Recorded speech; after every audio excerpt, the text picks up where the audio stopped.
All right.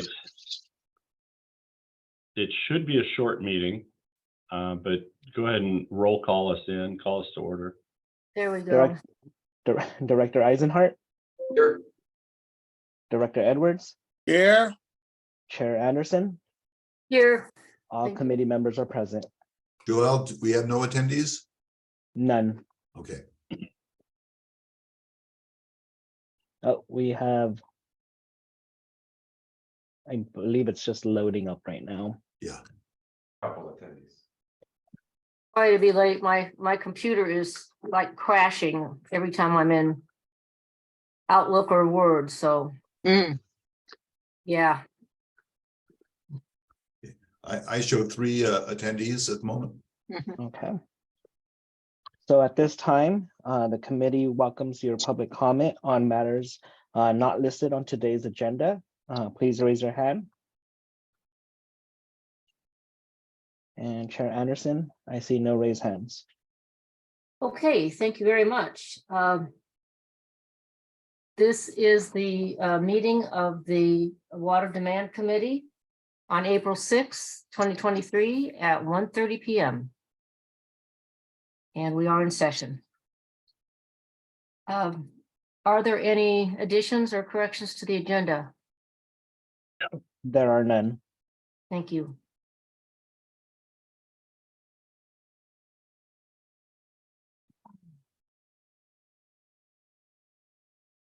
So our So we've first agenda. agenda, So Our we've first conducted agenda- roll call and then we've done public comment, so we could Yeah. go to action items now. yeah. Our first agenda item is to consider the adoption of the minutes from September 9th, 2022 meeting. I move to adopt. Second. Any questions from anybody? I guess not. Okay, let's have a roll call, Joelle. Before I do that, I'll take it out to the public. If you Thank have public comment on item number 1, please raise your hand.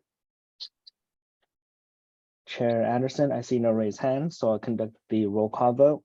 Thank you. Committee member Eisenhart, Aye. committee member Edwards, Aye. Chair Anderson, Yes, the motion is adopted. and now we have item number 2, which is to consider our proposed schedule, meeting schedule. And are there any comments from either of the directors about this schedule, or if not, can we have a motion? Move to approve. Second.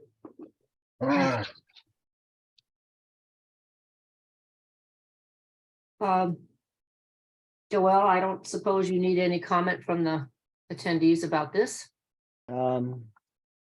So it doesn't appear that there's discussion with the committee members. Let me go ahead and ask members of the public. They have public comment on item number 2. So if you have public comment on item number 2, please raise your hand. Chair Anderson, I see no raised hands, so I'll conduct the roll call vote. Thank you. Committee member Eisenhart, Aye. committee member Edwards, Aye. Chair Anderson, Yes, the motion is adopted.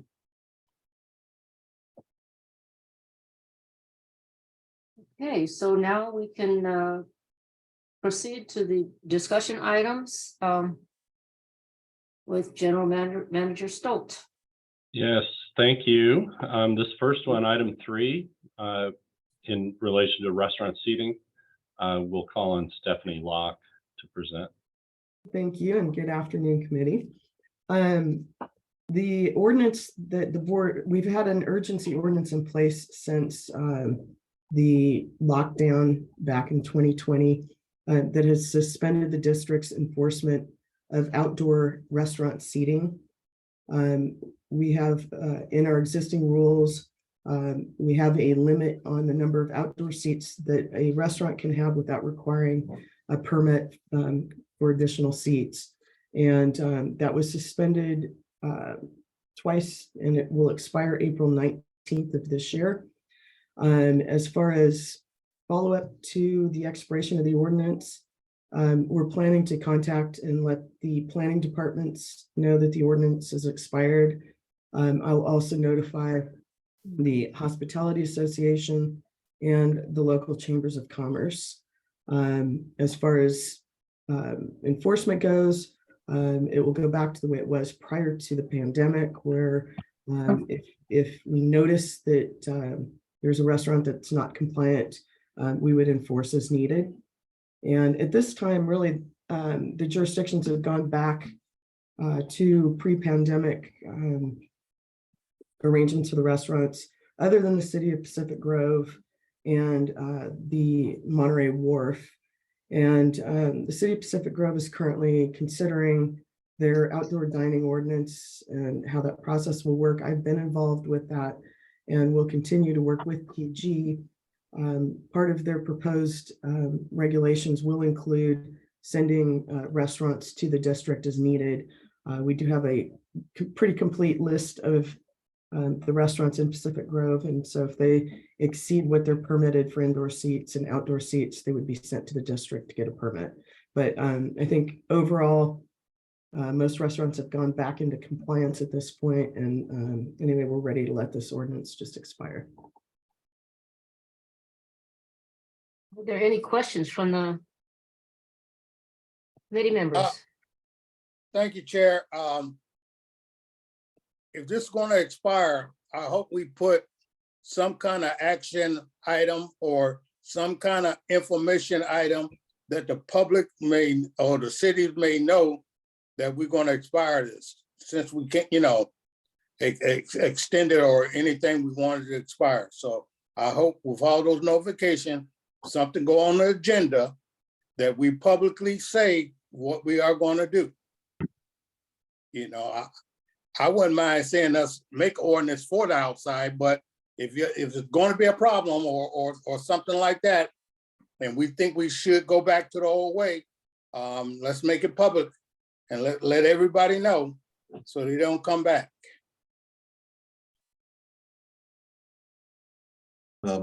Director Edwards, just a comment.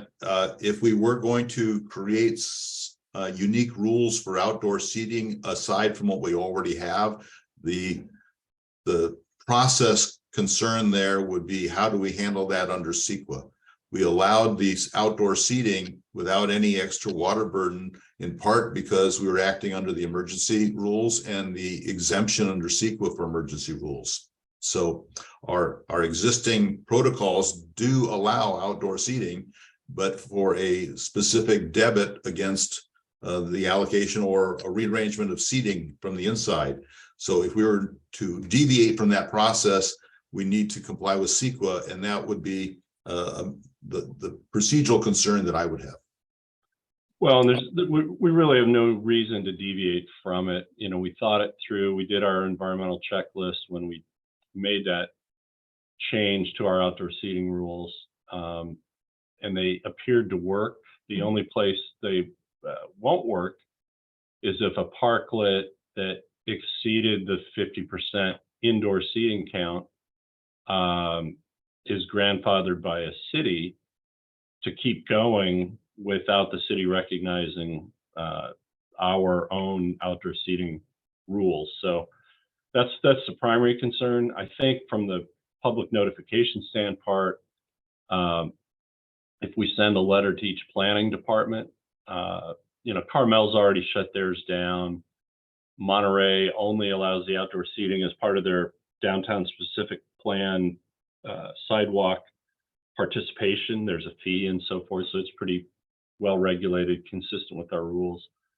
So anyway, I think we can provide notice, but all we're doing is going back to our previous, pre-existing rules that did have CEQA done on them. So I think we're fine. It's just, COVID is over and people got used to some privileges during COVID that, we just want to make sure that don't come with the cost of water usage.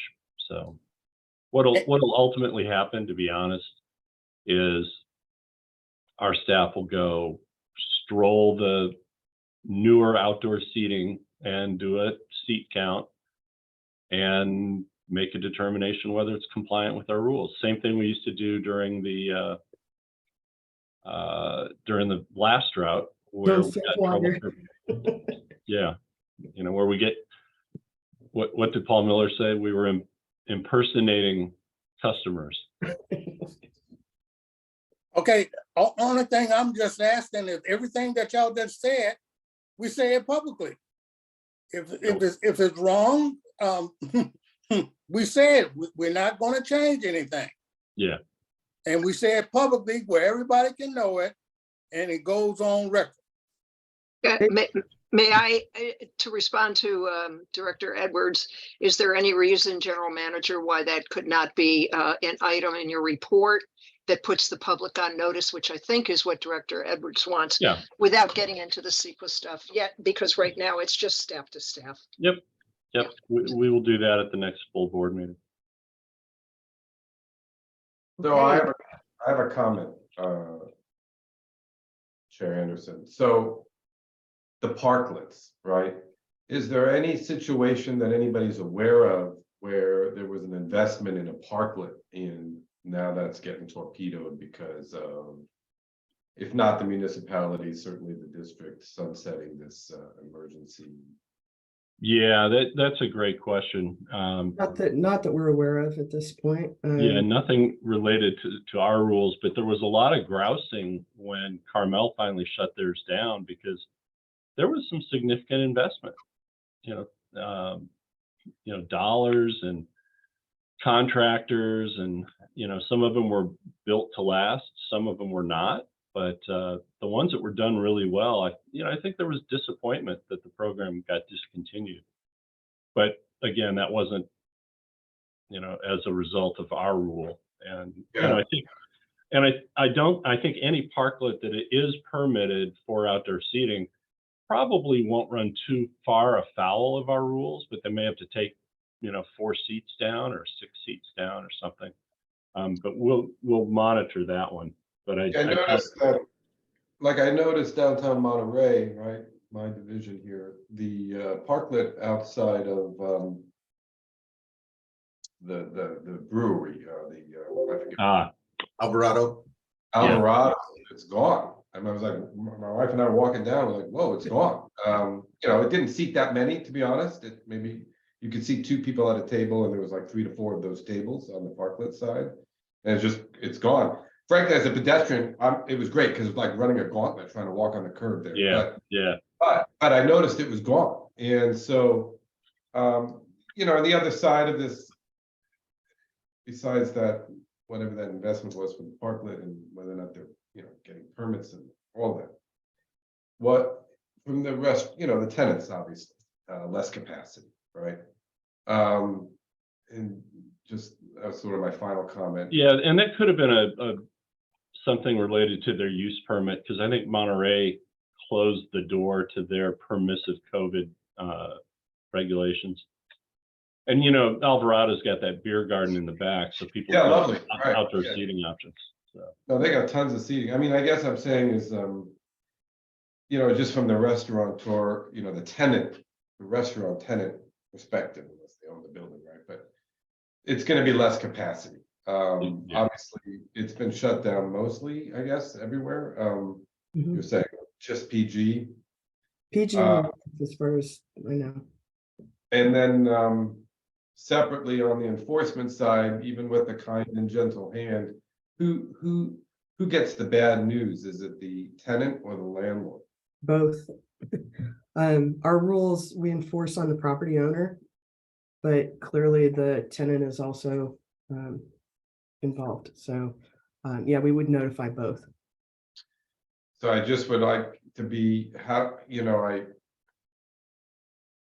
I do a lot of lease stuff, right? So I wouldn't want us to trigger an event of default for the tenant, Yeah. And so it's just talk about, these restaurants have been through so much already. So, and they pay through the nose on rent. So is there a way that we can enforce with such a, with a gentle hand? Because, frankly, a recalcitrant landlord could use our effort to enforce as the basis. Yeah, good point.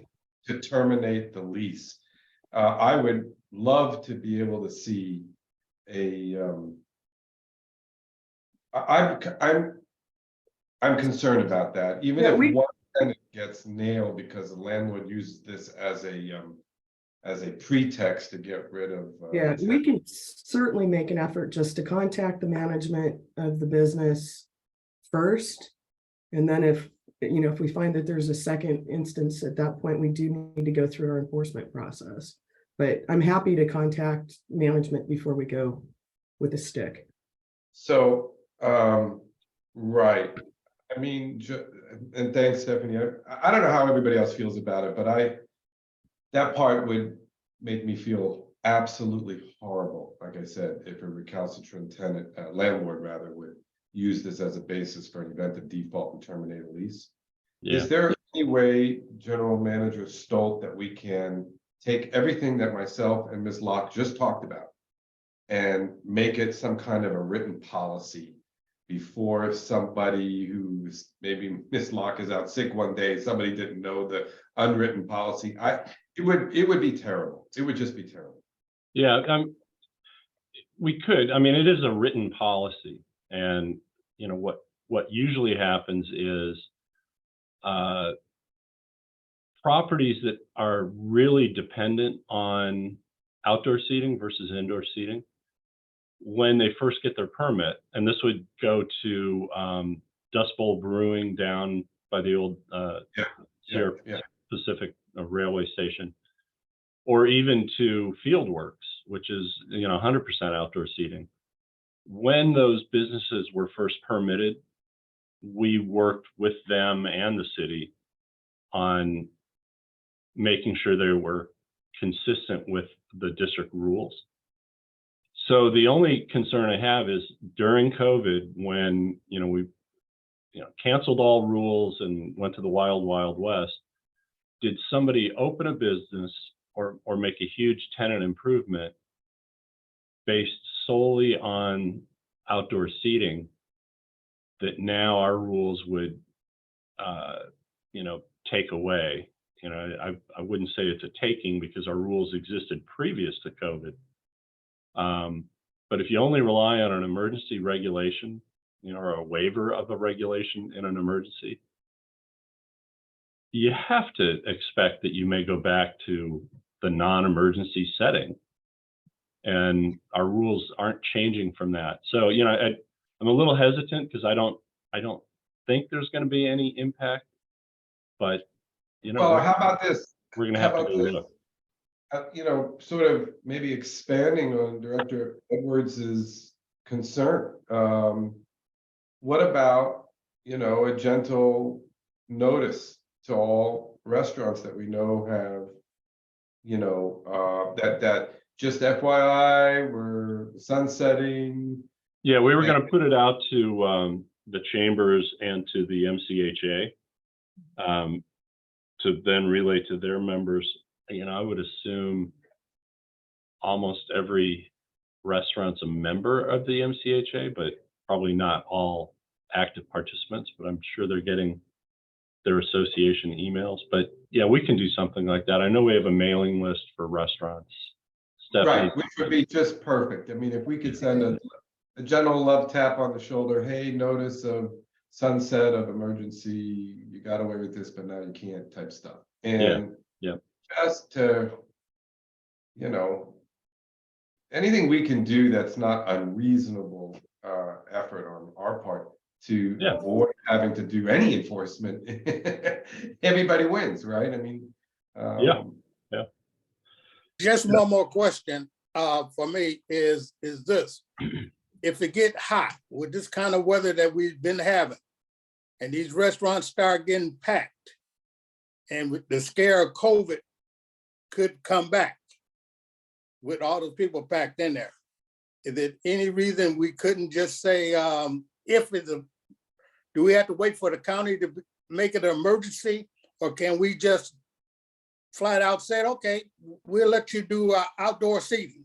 Do we have to have a complete emergency or something, Mr. Laredo? Well, to do that? the key is what are we allowing? And if it's going to modify our rules, then we have to comply with CEQA and either find it to be not an impact or a negative declaration. But the advantage of what we've done in the past, because there was an emergency declaration, we were able to use an emergency exemption under CEQA. That's not going to be available to us, no matter what the hot weather is. So, and for instance, in Pacific Grove, there is water available. They have entitlement water. It's just going to cost money, a lot of money. And so the restaurateurs are not going to willingly pay for that. So they may be able to rearrange their indoor seating in such a way to accommodate it within our rules. Okay, I'm satisfied now. Jim, just make sure you, when you make your report, you make it understood. Okay.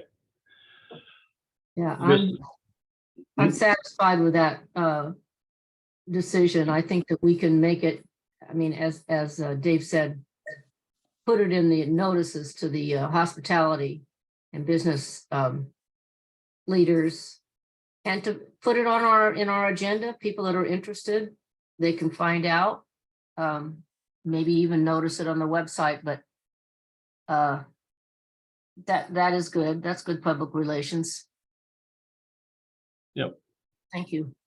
And I'll just add that I think that while we're being cautious, and I think we're kind of at the very tail end of all the other municipal entities that have been coming in and letting people know one form or another that, you know, at times, so that helps us, I think.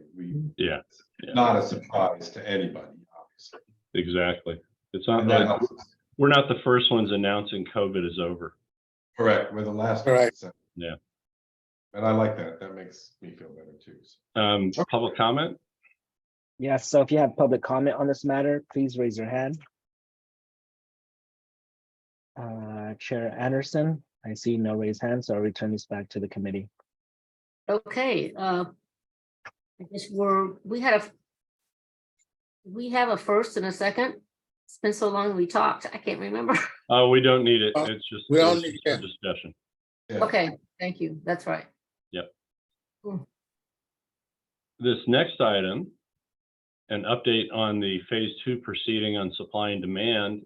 There's really nothing to report, but I would be happy to hear from either Dave Laredo or Fran Farina if there is anything to report. There is no official or even unofficial word as to what's happening with phase 2. And requests have been made of the ALJ to provide guidance. And so far, nothing has been forthcoming. Fran, do you have any rumors or anything?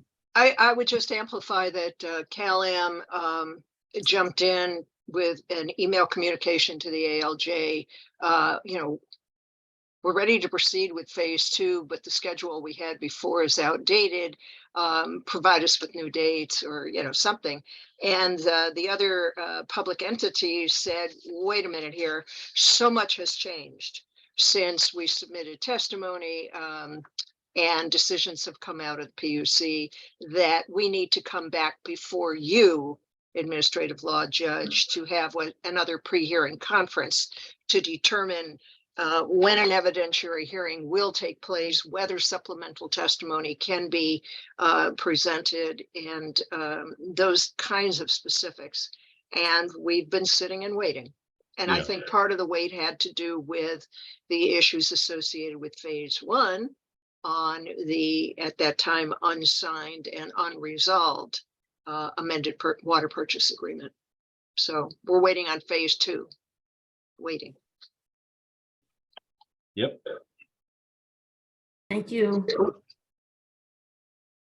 Do we want to ask for public comment on that topic? You're on mute. I suppose we could. Joel? Yes, so if you have public comment on this matter, please raise your hand. Chair Anderson, I see no raised hands. Thank you. Okay, All the right. next item is an update to the district supply and demand analysis. Yeah, I just want to bring you up to speed on some things that we've kind of been re-examining. I'm going to share my screen here.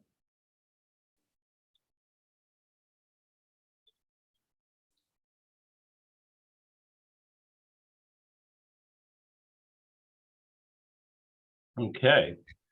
So you may recall we adopted the district supply and demand analysis right about the same time that the water purchase agreement proceeding, phase one of the phase 1 and 2 we just talked about, was occurring.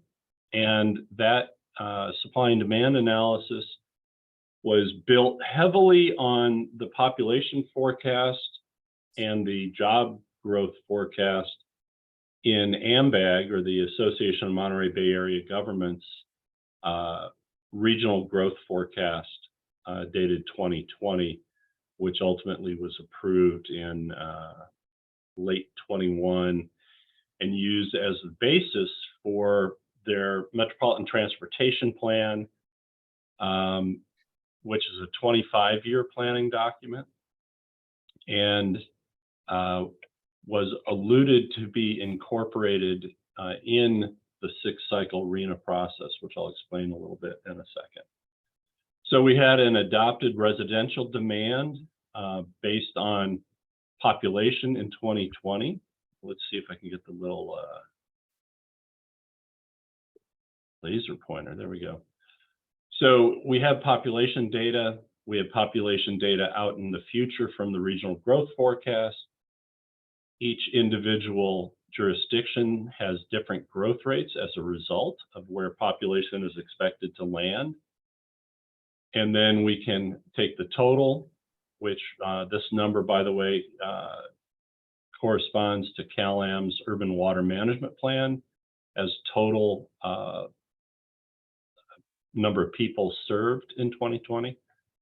AMBAG growth to here, total overall growth. And then you've got your acre feet in the same year, your acre feet in 2040, based on these same percentage growth increases.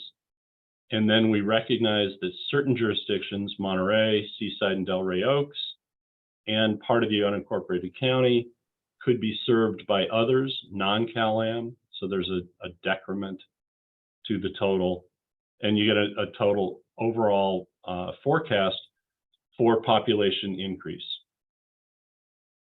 Similarly, on the non-residential side, we use jobs in 2020 and jobs in 2045 as a measure of increase in commercial water use, and then using the baseline of 2020 water usage or water production, if you will. This is what goes into the water supply system. Then same growth rate, and that translates to acre feet. And the two combined, water for population, water for non-residential, the base year, this matches actual production for the 2020 period. And then with those growth rates, the 2045 period, that breaks down to an amount per year, which combined was 31.44 acre feet over the long term, that then we used from that 25-year forecast to drag it out to a 30-year forecast from the 2025 date. So this was a real number. These are the projected numbers based on this growth rate. And what that gave us was this familiar chart, which is here's how much water with existing supplies and Pure Water Monterey expansion, recognizing in the 25th year, a piece of the in lieu recharge, or call it fallowing, of the Seaside groundwater basin is returned to the mix in the 25th year. So a little bit of upward increase in supply available. And this is the demand based on that 31.44 acre feet per year. And again, it's a nice straight line because we've just assumed an average growth rate. You could have a growth spurt and you could have a flat period, you could have a decline, but over the 25-year regional growth forecast, that is the implied growth rate in water usage per year. Well, we'd like to say that the 6-cycle RHNA, the Regional Housing Needs Allocation, is included in the regional growth forecast. Now, keep in mind, AMBAG does 3 things. They do a regional housing needs allocation plan every 8 years. They do a metropolitan transportation plan and a sustainable growth plan, which is a 25-year plan, and they will do that every 4 years. And they do a regional growth forecast in conjunction with that plan every 4 years. And the 2 4-year planning cycles are now locked in step with the 8-year housing planning cycle, so that at the end of each RHNA 8-year period, you'll have a brand new forecast. And that was done through legislation to tie them all together. So in the RHNA plan for just Monterey County, so Monterey County in total had 20,295 new housing units. Now, our water plan is based on population and based on job growth for non-residential. And what we've said all along is houses don't use water, people do.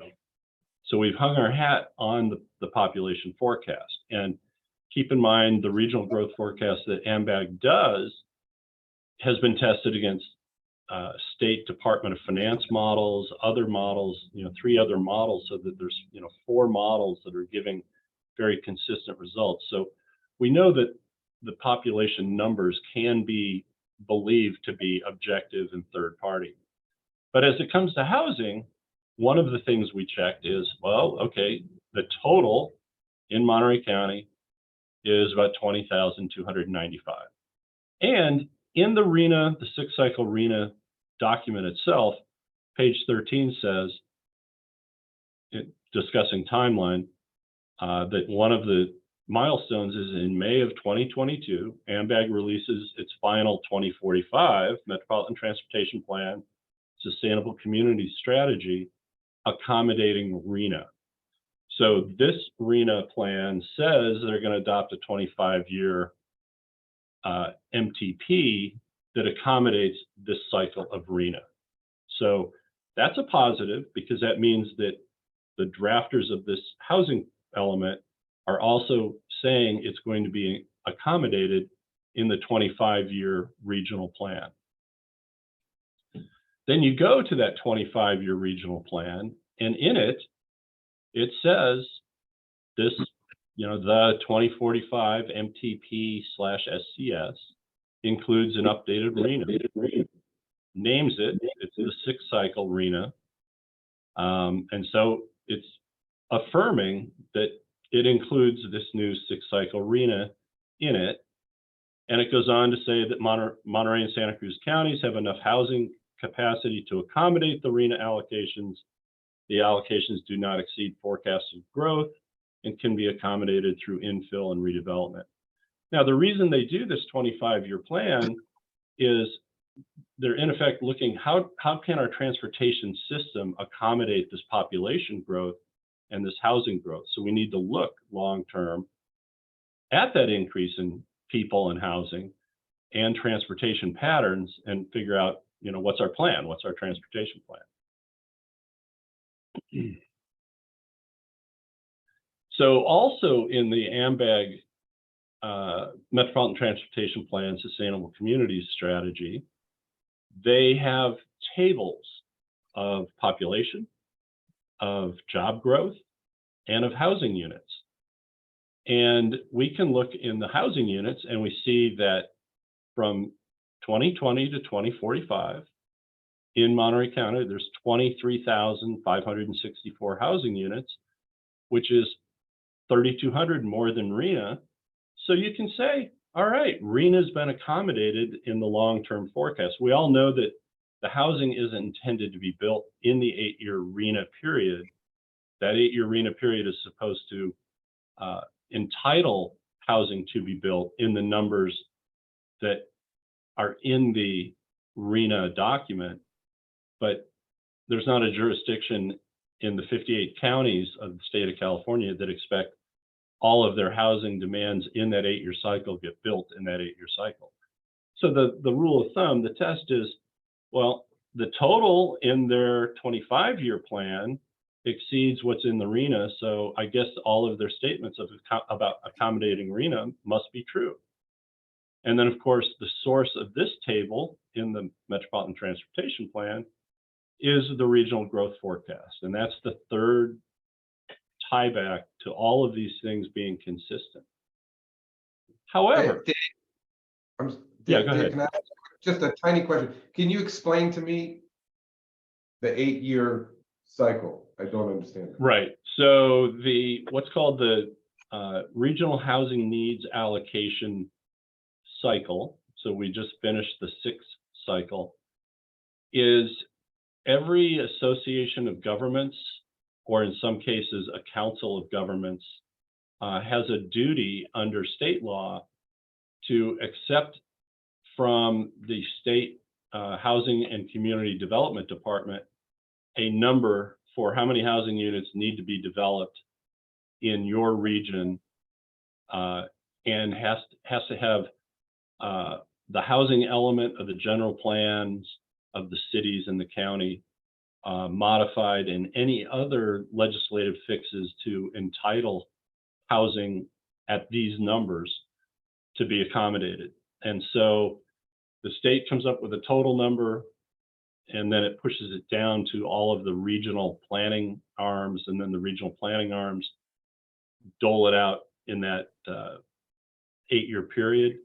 And then they'll come back pretty much 5 years into the 8-year period, and they'll begin to receive preliminary numbers from the state again and start the process over. And they've just adopted an 8-year cycle for that planning process. Okay, I understand.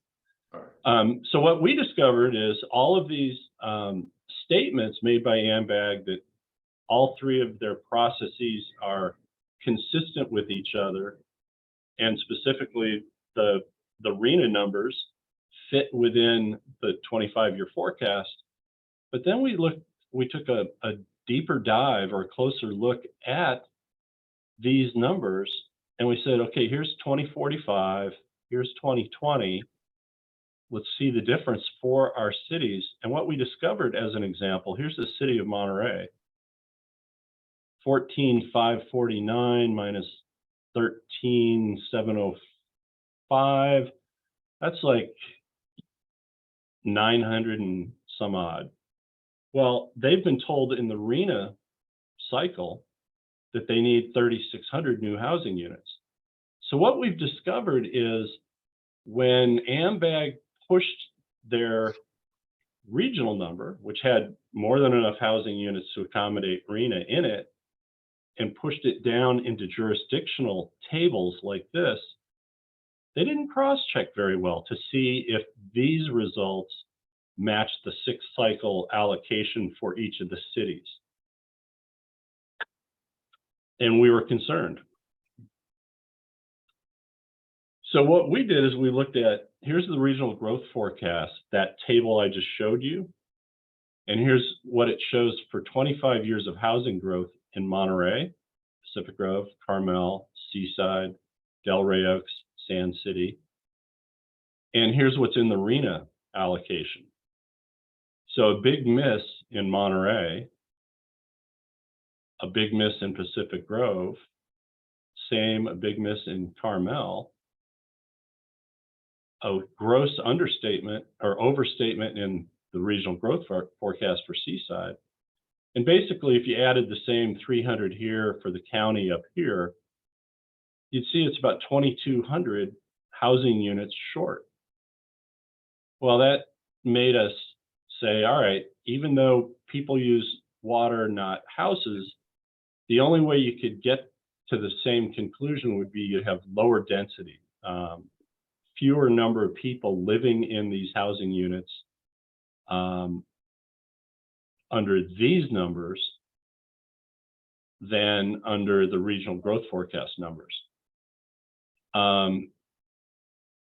But what we did instead is we said, well, based on this type of housing and water use, which averages out to about 0.12 acre feet per unit, if we had allocated water or forecasted water use based on the RENA numbers rather than the people numbers, then what you would have is this much water required that sums to this total, which would be 22.8 acre feet of water per year for people instead of the 18 that the population forecast drives.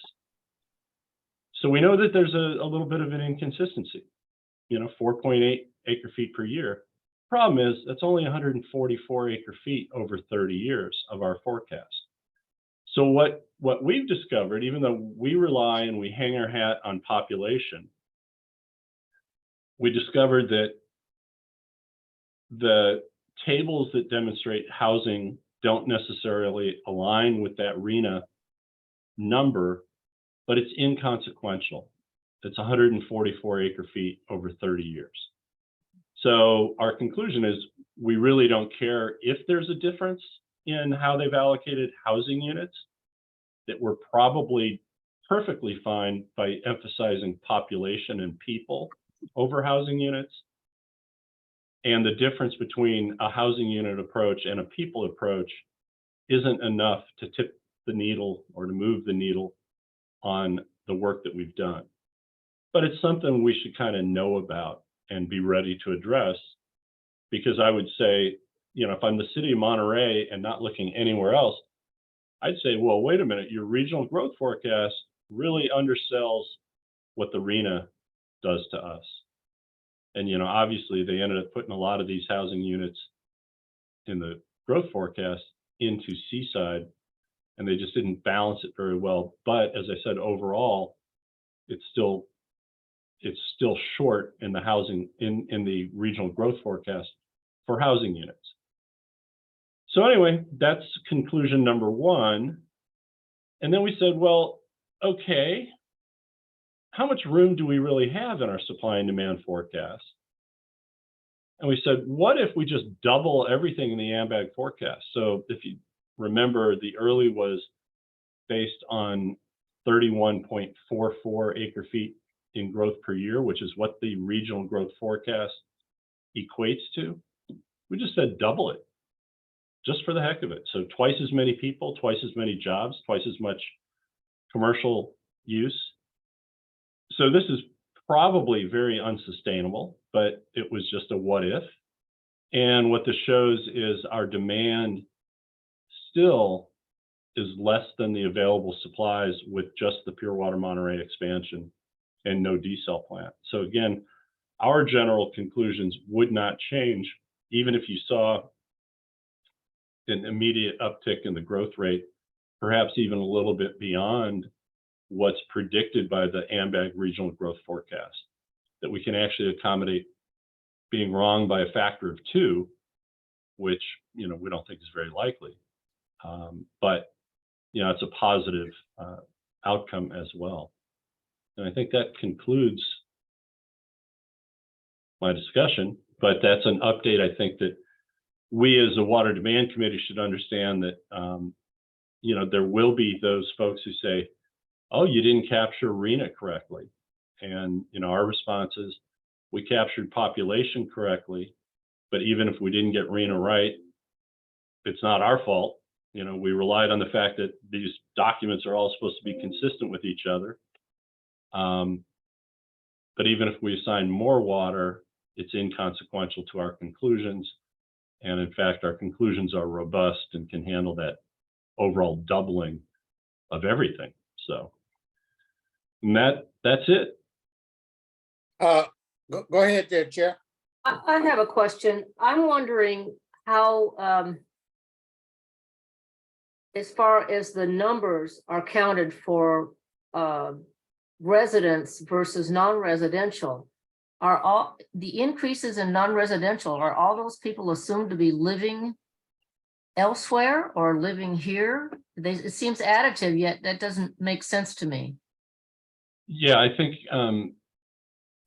Well, so non-residential is completely non-residential. That's commercial. About 1/3 of all the water used on the peninsula is commercial. But in the residential side, there's a problem that we have that's unique to heavily touristed areas with a large second home Mhm. population. And so it's a little bit, our residential usage is based on accounts. So if it's a second home that people don't actually go to very often, it's still counted as a residential account. So that transient population is included, but only to the extent that, they're here a week or two. Where it messes us up is in the per capita user numbers, because we have less water use that gets divided over a larger number of customers. That is only because somebody's deemed to be here, but then there's population that responds to the census elsewhere and they're deemed not to be here. So we have weird stuff going on in that residential gallons per capita per day, but it doesn't change the combined overall residential water usage, which we base just solely on population growth. And so that would be new population who are deemed to be permanent residents. But yeah, the noise created by the non-permanent second home users, I don't think it changes the answer very much, because their impact will be decreased as the permanent population increases, because we're not seeing an influx of more second homes, at least not at the same growth rate as permanent population. Well, my question is more about, this is, on the non-residential demand, it's a number of jobs. So that is people, because they're jobs. Is this assuming that all these jobs are building more facilities? Yeah, so that's a really interesting question, because we're using job growth as a proxy for commercial water usage. But at some point you even have to question the job growth, because unless like a Cisco put in an assembly plant and there was going to be a huge chunk of jobs, the jobs that we see are just kind of incremental to, let's say, the hospitality industry. You build 4 new hotels, you're going to have 4 times as many new wait staff in the restaurants and housekeeping and so forth. So it's those kind of jobs will scale up. But I think one of the things lacking in the growth forecast is, where are all these jobs coming from and where are they going to go? Can we really accommodate those jobs? And yeah, I don't have an answer for you, because they don't. You can read the jobs section of the regional growth forecast, and then you get the impression that the econometric tools that forecast it are viable and sensible, but it doesn't really pass the reality or practicality test, which is where are they going to go? Well, and even in the jobs, I guess I'm curious about how are the calculations based upon, let's say, if there is a business, there's a new legal business with 6 new practitioners versus there's a restaurant or dry cleaners. They would all predict different increases in use, wouldn't they? Right, absolutely. A professional group, they have very, very low use, and a new restaurant with a 5-star chef would be a different large use. And so it just all gets kind of averaged out. So what we're doing is we're saying, okay, we're going to use job growth as a proxy for commercial growth. So all we're really doing is we're saying, you know, if you get 5% increase in jobs, you're going to get 5% increase in the commercial sector water use. But keep in mind, you know, right now our commercial sector water use is governmental, which is, you know, city halls and schools and things like that. And it's commercial, which are restaurants, hotels, motels, office buildings. And so there's already a mixture of uses in all of that. And so all we're doing is using the jobs forecast to get a percentage growth over the 25-year growth forecast period. So it's an imprecise science because we're not really saying what types of businesses and, you know, where they're going to land. And Yeah, and it's- if I could just Yeah, go ahead. go ahead. Chair. Okay. But I just think, just adding to the imprecision and the averaging out, how many jobs that are recognized are people working at home using their residential water? Yeah. And so, you know, it just, I mean, it is, there's a lot of averaging out. And that's exactly right. And it's interesting, in the current rate case, there's extensive modeling that takes place, and they've got a coefficient for the COVID effect, which, you know, when you think about it, how much data do they really have to develop a coefficient for the COVID effect? But it did manifest itself in our data, which showed an increase in residential use and a decrease in commercial use for a period. And then the decrease in commercial use went away when cities began to reopen or focus on parklets and outdoor dining and so forth. But when the tourism came back in July and August of that first COVID year, I think it was the first COVID year, where they went ahead and they held car week events and so forth. Maybe that was the second week. I don't know. Stephanie, do you remember? It was 2020, actually. But during the first part of the shutdown, you definitely saw the decrease in commercial use and an increase in residential use. And how much of that now is somewhat permanent because people are working from home, or that, you know, moved from the Bay Area down here. Yeah, there's just not a way to right now to really see that in the data. But, you know, given 2 or 3 more years, we will be able to see something, I would imagine. Mr. Laredo, Fran, how much will these changes be made, brought up, would affect what the CPUC got today? Will this affect, is this enough changes that it would affect the CPC, or tell the public what these changes is? We're updating the supply and the demand. Would that have an effect or anything if we brought this out? Well, it's out public now, but if we take it to the full board and adopt these changes? Well, I don't think we even need to adopt anything, because what we've adopted is based on the regional growth forecast. I think all we're saying is we recognize that there's a disparity between population and housing units and the way they've allocated it. But because our conclusion is it just doesn't matter, it's not enough to move the needle. But I think it will be important in our testimony in that phase 2 process, where we say,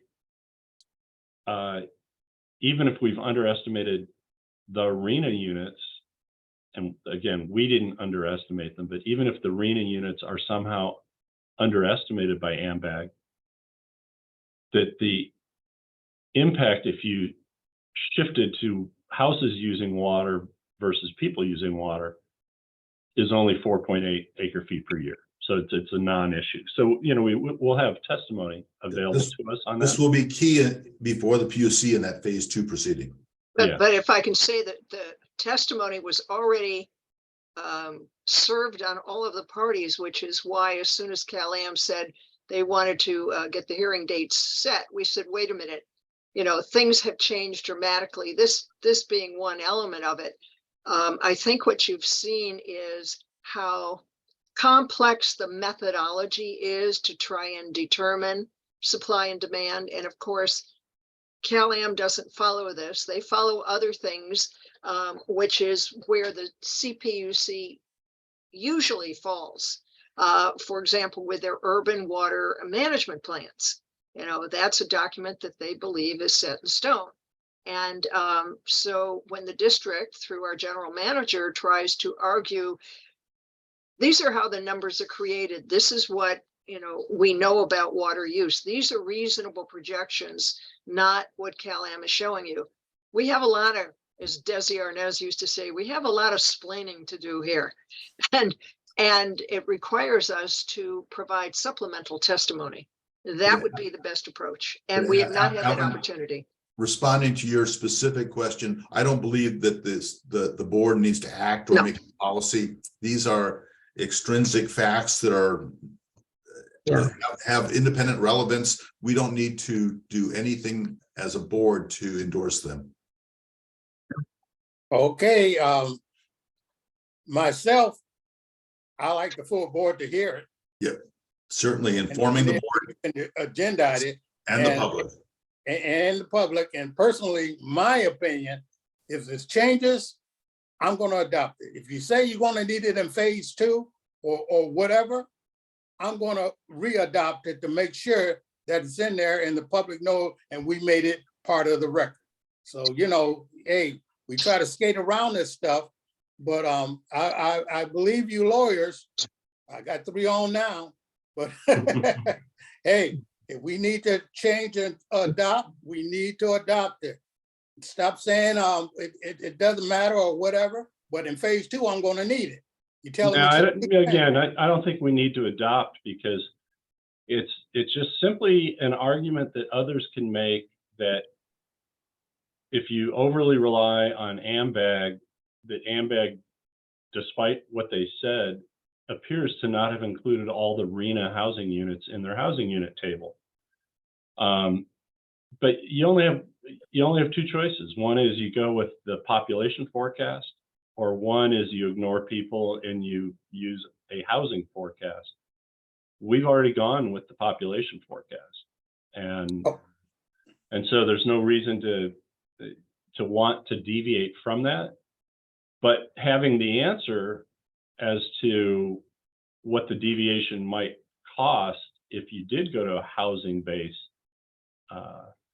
estimate, well, it's important to have that answer, and it's important to be able to supply it in supplemental testimony. Because I think, you know, if this came down to, and this is why Hans Uslar, you know, months ago set up a call with AMBAG, because I think he did the same thing that we just did, which is he only looked at Monterey, but he looked at the table in the growth forecast and he said, well, that number's way smaller than what the housing cycle number for our city, Monterey, is. And he wouldn't be wrong. And so that created some distrust by him in our numbers, because he was, you know, comfortable saying that we got shorted in the regional growth forecast. And it's like, well, we can only hope that your population is accurate. But if it's not, hey, look at this. It's not that important of a difference. It doesn't rise to the level of deciding to change the forecast and readopt, because it's a small difference. So. Okay, I understand that. And since we have the vice chair of the board on, I wonder how soon can you get this agendized so we can put it out to the public? I don't want to wait till the last minute when they start talking about water supply and demand that we come out with something new. So the sooner the better. So vice chair and Dave, y'all, I need to talk about it. Bring it up to the board and the Daves. Okay, thank you. All right, and then I just have one question for Stephanie, actually. And I'm looking on another screen here, so forgive me, at the presentation that Mr. Stoltz made. And I'm looking at the supply versus demand, and there's this sort of steady line of demand, the green line, at 31.44 acre feet per year growth rate. And I'm assuming, Stephanie, that that does not include um, changes or increases in technology and other programs that may in the future be instituted by the district to mitigate water use. And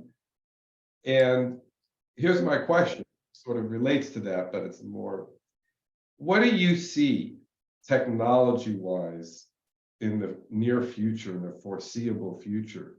What's out there that you see perhaps other districts doing that could mitigate that slope even more, right? Is there anything on the horizon? I mean, I'm just wondering what's out there. I mean, isn't this really just technology-based stuff at this point?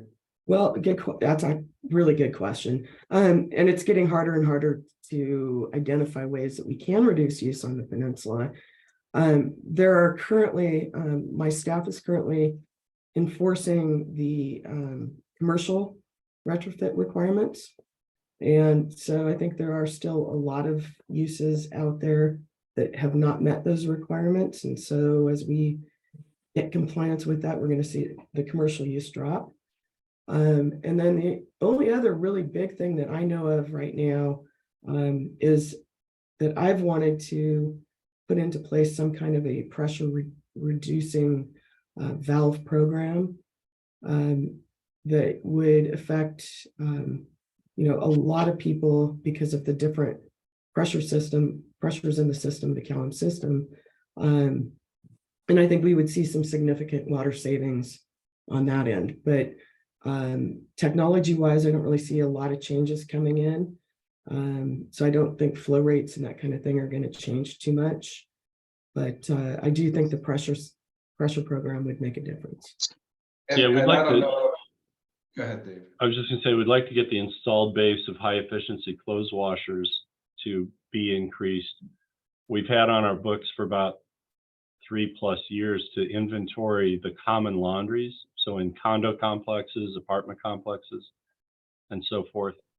And we've noticed we haven't done a significant inventory, but we would like those vendors to swap out their old, I know where I used to live in my condo development, they were still 40-gallon per load washing machines. As opposed to what's a high? So now you're into the single-digit gallons per load. Wow. Yeah, we went from 40 to like 18 to 12, and now you've got some of the high-end, high efficiencies are in that 6 to 9 gallons per load. Well, number one, I can get behind that. And the other thing, obviously, for me is, if there was some app, back when I was a young person, we used to call them software applications. Remember that? Now we call them apps. Yep. I think of apps as my appetizer at the restaurant, but that's another story. Anyway, so, God, I mean, if you guys could just figure out how I can see on my phone my actual water usage. You can. So that It's coming. So No, we have currently we have a rebate for smart flow meters, and the smart flow meter actually attaches to the water line by the meter, and it's an app on your phone, and you can monitor what's happening. Right, and so that system is, you put it on various places like your toilet or elsewhere. So the advanced metering infrastructure, or AMI, was a plan to basically make more data available in real time, and that you'd be able to plug into your CalAm bill and see what was going on. The CalAm is now kind of slow walking that program in favor of its normal meter replacement cycle, but then replacing them with cellular-based readouts. So at some point, that real-time information would be going to CalAm via cell, I guess, which apparently they may not have thought through all the bad cell areas in the Monterey Peninsula. But anyway, that kind of data is supposed to become available to the consumers in real-time basis. And CalAm had run some pilot programs on that. I just don't think it's out there yet. Stephanie, weren't you a pilot at one point? Well, yeah, CalAm did a pilot, and they are continuing to install AMI meters as they replace meters. And yeah, but as far as, and the AMI meters have a portal that you can go in, and it's not exactly real time. I think it's delayed by some percentage. I tried to do it at one point. They supposedly put one in on my meter, and I could never figure out how to make it work. That's the problem, right? I mean, yeah, but these smart flow meters do provide real-time information, and they can be attached directly to the line going out of your meter, which means you can see what your flow is at any point in time during the day. yeah, you guys, I mean, it's not even just usage, you know, because it's not linear, right? When you get into a new tier, and you see, and that next tier is nasty. It is nasty, you know, and so if people could see, you know, and even get alerts, Yeah. okay, based on your current usage, you're about 2 days away from going into the next, you know, open up a vein, open up your IRA, you're getting into the next tier. I mean, to me, honestly, I think that just blows up usage in a good way, bringing it much. I just think that's going to be huge, and it boggles my mind that whatever is going to CalAm or one day the district, the usage, right? It boggles my mind that that can't be simultaneously reviewed in real time. Yeah. By the user. It boggles my mind. And to me, if I'm getting an alert, honestly, 2 days before, based on my current usage, that I'm about to hit tier 3 or tier, you know, sell your house to pay your bill. I mean, to me, that just, whoa, okay, I got it, okay, you know, and you know, and you know, we're not in Star Trek yet where they have sonic showers, but you know, that's why I'm asking you, and I don't want to belabor it, Stephanie, but there's got to be. So you're saying the biggest technology sort of bump that we can hope to see in the near future, apart from the pressure meters, is real time, you know, rate, you know, users seeing what their actual is with alerts. I get the alerts on there. Well, not only that, but you'd know if you're having a leak. Mhm. And that would be big. Yeah, I just, and in the current testimony in the current rate case, CalAm talks about its early warning system for leak notification, but it's really not super early to the homeowner. I mean, the leak's already occurred, and you're already seeing that your bill is going to be significantly out of line with previous bills for the same period, and therefore you may be given an alert, a phone call or an email or what have you. But it's not a real-time system where you can self-police your own water usage, which is really the world, that the Jetson world that Mark just described. So, well, point is, I mean, obviously the curve, that the projection on your chart, Dave, obviously doesn't include significant mitigation. And then there was recent legislation that is designed to, well, 3 pieces of recent legislation. One is to reduce indoor per capita water usage, and actually to a level below even what we're using here on the Monterey Peninsula. So, you know, we're going to have to figure out how to get there. There's now an annual target and performance reporting on water production and usage, which is kind of like an interim check between each 5-year urban water management plan process, so that you're able to look at how each urban water supplier is doing. And the third area are efficiency targets, where every urban water user is going to have an established production target for how much water their system needs. And it's based on residential, commercial, and other factors. And then you'll be measured against how you did on that target. And so all of these you think would be driving down, or at least putting pressure on driving down usage. That being said, Cal-Am's most recent urban water management plan assumed that when a new desal plant comes online, everybody's usage per capita would go up, which is just absolutely counterintuitive. Okay, thank you. I appreciate that. Yeah, I used to have meetings where actually general counsel and director of real estate for Pebble Beach Company would say, when are you just going to get a plant built so we can take longer showers and start watering our grass? And, you know, this guy's really smart and he's been involved in water issues for a very long time. But I just my jaw dropped. I'm like, okay, let me get this straight. Today, you open your tap, water comes out, but you're waiting for the day when your water costs twice as much now because we've just rate-based a $400 million desal plant, so you can take a longer shower and water your lawn. Like, so. Tell us how you really feel about that, Dave. I think some people think that way Yeah. too. Yeah. Okay, All well, right. if we're done. Everybody, have a nice evening. Oh, Yeah, thank you. And thank one, you. Time. 1 second, take the public out of it. And I got a Mr. J question for y'all.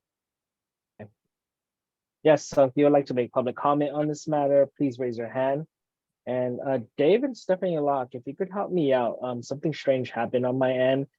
Could you see if there's any raised hands? And could you There allow are no them? raised hands. Okay.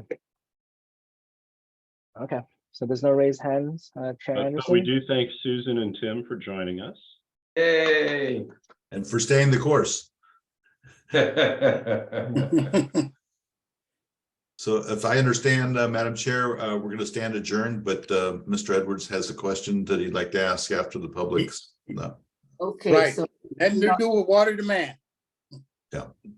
adjourn the meeting at whatever time it is. My watch stopped 2:45, essentially 2:43. Yep. And Mr. Edwards, we no longer have any attendees. Thank you. Are we going to stop?